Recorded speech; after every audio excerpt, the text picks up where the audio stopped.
வாங்க நம்ம எல்லாரும் போய் சந்தை பண்ணிட்டு வரலாங்க. இந்த கல்யாணம் ஆனதுக்கப்புறம் நம்மளுக்கு கோயம்புத்தூருங்கிறதே மறந்து போச்சு. அந்த அளவுக்கு ஆயிடுச்சு. கோயம்புத்தூர் வந்தாலும் அந்த கோயம்புத்தூர் வைப்பே வருது. நம்ம எங்கள் வீட்டு பக்கத்தில் ஏரியாவில் இருக்க சந்தைக்கு தான் போயிருந்தோம்.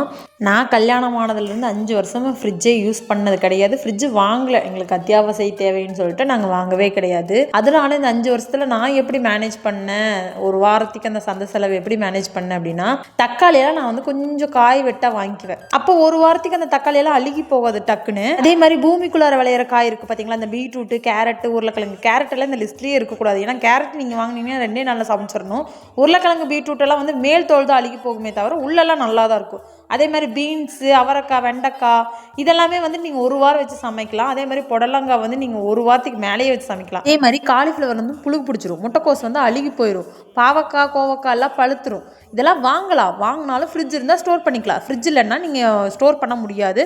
வாங்கினா 2 நாளில் சமைச்சிடணும். அதே மாதிரி கருவேப்பிலை, கொத்தமல்லி எல்லாம் நீங்கள் வாங்கினீங்கன்னா கவர் போட்டு இந்த மாதிரி கட்டி வச்சிட்டிங்கன்னா யூஸ்ஃபுல்லாக இருக்குது. இதெல்லாம் ஃப்ரிட்ஜ் இல்லாதவங்க பண்ணுங்கள். ஃப்ரிட்ஜ் இருக்கவங்க நீங்கள் நார்மலாக யூஸ் பண்ணிக்கோங்க.